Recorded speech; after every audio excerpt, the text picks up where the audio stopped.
안녕하세요. 칸PD입니다. 2022년 6월 27일 캄보디아 뉴스 시작합니다. 60톤의 마약 소각. 26일 국제마약남용 및 인신매매 반대의 날 기념식을 주재하면서 사킹 내무부 장관은 마약 관련 범죄를 퇴치하고 마약 남용 피해자의 재활을 개선하기 위한 일련의 권고 사항을 제시했습니다. 어제 프놈펜에서 열린 공중보건과 인도주의적 위기 속 마약 문제 해결이라는 주제로 열린 행사에는 공공 및 민간 부문에서 3,000명이 넘는 관계자가 참석했습니다. 행사에서 사킹은 경기장에 열린 공간에서 6톤의 마약에 불을 붙였습니다. 이는 마약방지위원회의 통계에 따르면 2021년에만 55건에서 압수된 마약 90톤의 극히 일부에 불과하다는 설명입니다.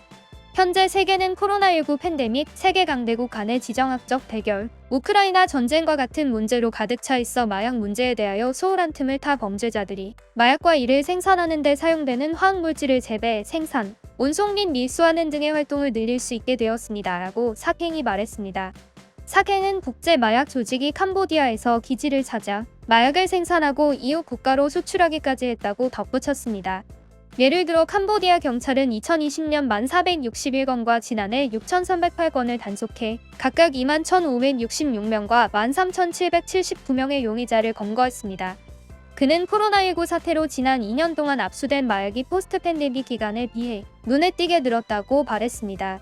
그는 어린 자녀들의 마약 퇴치의 주변에서 가장 먼저 알 수 있는 동호와 보호자를 참여시키는 것이 매우 중요하다고 알렸습니다. 따라서 모든 시도 마약 단속위원회는 특히 이웃에서 지역 차원의 메커니즘을 강화해야 하며 매일 그들과 협력하여 마약 범죄에 주의를 기울이고 보다 적극적으로 행동해야 한다 말했습니다. 사케는 캄보디아에서 현지에서 생산되고 수입된 원료로 마약을 생산하는 갱단과 관련하여 문제를 관리할 관리기관이 있어야 한다고 덧붙였습니다. 훈센 총리는 관련 부처 및 기관 특히 산업수공업부 및 법무부와 이 문제를 논의했고 합법적인 공급 라인을 포함하여 화합물과 관련된 활동을 관리하고 화학물질을 불법 약물로 전환하려는 시도를 방지하기 위한 명확한 법적 틀을 마련하기 위해 위원회 또는 작업반을 구성하는 데 모두 동의했다고 말했습니다. 내무부 장관은 마약의 근원과 싸우는 것 외에도 마약 중독자들이 치료와 재활을 받도록 촉진, 지원, 격려 및 동기를 부여하기 위해 고안된 것들을 포함하여 마약 피해자의 재활을 개선하기 위한 명확한 메커니즘이 마련되어야 한다고 덧붙였습니다. 한편 마약 관련 범죄에 연루된 혐의로 체포된 사람의 수는 2022년 1분기에 감소했지만 마약 단속반에 따르면 압수된 마약의 수는 급격히 증가했습니다. 소셜미디어 공급업체 가짜 종합 비타민 판매 금지. 보건부는 건강에 해를 끼치거나 사용자의 생명을 위험에 빠뜨리는 가짜 약이라 말하면서 두 개의 소셜미디어 공급업체에서 종합 비타민 플러스 브랜드 비타민 판매를 금지하는 명령을 발표했습니다. 보건부의 보도 자료에 따르면 2022년 6월 10일 보건부의 등록번호 없이 멀티비타민 플러스 약물을 홍보 판매 또는 배포하는 업체입니다. 두 개의 페이스북 계정은 1. 지니카, 2. 멀티비타민 플러스입니다. 따라서 어떤 종류의 약을 구입하기 전에 포장에 부착된 등록카드와 허가를 확인하십시오. 첫 번째 상단에는 의약품 수출입 기관의 이름이 있으며 두 번째 하단에는 샘플러 리스트 번호가 붙어 있습니다. 보건부는 이 약의 품질 및 안전성을 보장할 수 없으며 건강에 해를 끼치거나 사용자의 생명을 위험에 빠뜨리는 가짜 약이 될 수 있기 때문에 모든 시민에게 등록번호 없이 멀티비타민 플러스 구매 및 사용을 중단할 것을 권고합니다. 보건부는 위에 등록되지 않은 약물을 광고, 판매 또는 배포하는 개인 및 기타 이해 관계자에게 위 약물의 수입, 판촉 또는 배포를 즉시 중단할 것을 요구합니다. 보건부는 시행 중인 의약품관리법 개정법에 따라 위에 미등록 의약품 및 기타 관련 홍수를 홍보, 판매 또는 배포하는 사람에 대해 엄격한 법적 조치를 취할 것이라고 알렸습니다. 드디어 전자담배에 칼 빼든 정부. 전자담배 단속은 시아누크빌에서 계속되고 있으며 어제 당국에 의해 많은 전자담배 판매업체가 문을 닫았습니다. 마약범죄국의 국장인 렉바낙 중장은 그의 부대가 의심되는 사례를 조사하고 있다고 말했습니다. 당국이 소셜미디어에서 광고를 보고 받은 정보에 따라 조치를 취한 후 어제 시아누크빌의 일부 담배 가게가 문을 닫았습니다.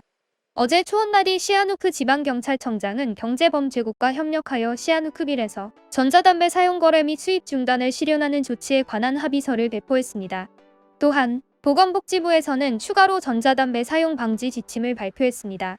캄보디아 청소년들의 전자담배 및 가열담배 제품 사용 증가와 이러한 제품이 야기하는 건강상의 위험에 대해 교육부는 금요일 공립 및 사립교육기관에서 이러한 제품의 판매 및 사용을 방지하기 위한 지침을 발표했습니다. 교육부 황초은 나론 장관이 발표한 교육부의 지침에 따르면 전자담배와 HTP는 사람들의 건강에 위험하고 심장 및 폐질환의 위험과 뇌의 발달에 장기적인 영향을 미칠 수 있으므로 사용을 방지해야 한다 전했습니다. 또한 교육부는 이러한 제품의 사용 배포 및 광고를 학교 및 캠퍼스 안팎에서 엄격히 금지했습니다. 교육부는 또한 모든 관련 교육기관의 학생의 부모, 보호자, 교육자 및 학생과 협력하여 전자담배 및 HTP 배포 사이트를 식별하고 법적 조치를 위해 해당 위치를 당국에 보고하도록 지시했습니다.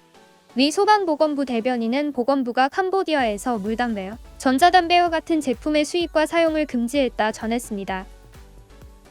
오늘의 사건 사고. 토요일 밤 푸놈펜에서 오토바이 2대와 트럭이 충돌해 한 청년이 비극적으로 사망했습니다.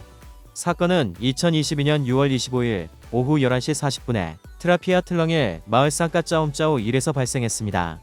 소식통에 따르면 피해자는 검은색 혼다 드림 오토바이를 타고 있었으며 다른 오토바이와 충돌 후 두 오토바이는 흰색 컨테이너 트럭에 의해 재차 충돌하였습니다. 외국인 운전자가 푸놈펜 중부에서 고속 충돌을 일으켰습니다. 사건은 2022년 6월 25일 오전 3시에 푸놈펜의 다운펜 지역 R6 도로에서 발생했습니다. 소식통에 따르면 한 남성이 흰색 기아차를 고속으로 운전하는 모습이 목격됐으며 잠시 후 교차로에 도착하자 흰색 SUV와 고속으로 충돌했습니다. 두 차량 모두 심각한 손상을 입었습니다. 하지만 다행히 운전자는 다치지 않았습니다.